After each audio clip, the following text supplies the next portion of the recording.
নমস্কার, আমি রুমা ভট্টাচার্য। আমার আমি থাকি হচ্ছে খর্দাতে। তো আমার কিছু জিনিস আমার লাইফের আমি আজকে আপনাদের সামনে শেয়ার করছি। সেটা হচ্ছে আমি একটা সময় অ্যাক্টিং করতাম। তো অ্যাক্টিং করতে করতে আমার একটা জায়গায় খুব ইচ্ছে ছিল যে নিজেকে কিভাবে বড় করব, কিভাবে নিজের একটা ডেস্টিনেশন তৈরি করব, সেটা ছিল টার্গেট। তো অ্যাক্টিংটাকে তো আমি ভীষণই ভালোবাসতাম, ভেতর থেকে ভালোবাসতাম। আর ওটা আমার গড গিফটেড, আমি কোনো জায়গায় শিখিনি। তো সেটাই প্রথমে আমার শুরু হয়েছিল থিয়েটার দিয়ে। তো থিয়েটারটা করতে করতে আস্তে আস্তে অনেক অফার পাই। আমি ছোট ছোট সিরিয়ালে কাজ করেছি, মেঘা সিরিয়ালে তারপরে কাজ করলাম, তারপরে বড় পর্দাতেও কাজ করেছি, রেডিওতে নাটক করেছি। তাই এইভাবে ধীরে ধীরে আমার গ্রোথ হয়েছিল। কিন্তু একটা সময় 2020-তে সেই জায়গাটা আমার একদম নষ্ট হয়ে গেল। আমার কেন, অনেকেরই হয়েছে এই জায়গাটা।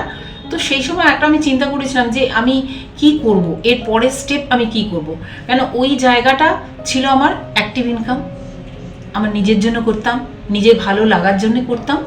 তো আমার কাছে সেই 2020 লাস্টের দিকে আমার কাছে একটা ভালো অফার এলো। তো সেটা আমি দুটো প্ল্যাটফর্মের মধ্যে আমি একটু চিন্তা করে দেখলাম যে ওটা ছিল আমার অ্যাক্টিভ ইনকাম। আর এখন আমি যেই স্টেজে আছি, যেই প্ল্যাটফর্মে আছি, তো সেই জায়গাটা দেখলাম যে আমার জন্য শুধু আমি ইনকাম করছি না, এখানে অনেক লোককে আমি ইনকাম দিচ্ছি এবং তাদের সুস্থ করছি। তো আমার সেই জন্য ভীষণ ভালো লেগেছিল এই প্ল্যাটফর্মটা। তো সেই জন্য আমি চটজলদি ওটাকে ডিসিশান নিয়ে আমি আজকে আমার প্ল্যাটফর্মে এসেছি।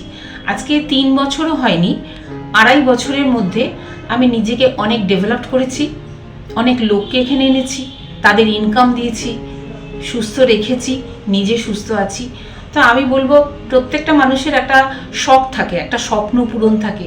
তা আমার এই জায়গাটাতে কিন্তু আমি স্বপ্ন পূরণ করেছি।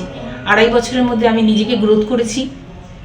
এখান থেকে আমি ফরেন ট্যুর করেছি, যেটা স্বপ্নেও কোনোদিন আমি ভাবিনি যে আমি একটা মিডল ক্লাস ঘরের মেয়ে হয়ে আমি ফরেনে যাব। আজকে আমার মাথার উপর আমার বাবা নেই, মা নেই, আমি সিঙ্গেল। তো নিজেকে এইভাবে গ্রোথ করে আজকে ফরেন ট্রিপ করা কিন্তু চারটিখানি কথা না, কিন্তু আমার ফোকাস ছিল যে আমি আরও কিছু করতে চাই। তো সেই জন্য ওই জায়গাটা ঘুরে আসার পর এখন অনেকেই আমার সাথে যোগাযোগ করছে, ভালো লেগেছে, এবং এখন বড় একটা আমার টিম হয়েছে। তো এইটুকুনি বলবো, কারোর যদি এই জায়গাটা ভালো লাগে, আমার জায়গাটা শুনে, তাহলে আমার কাছে আসতে পারেন, যোগাযোগ করতে পারেন। তো থ্যাংক ইউ।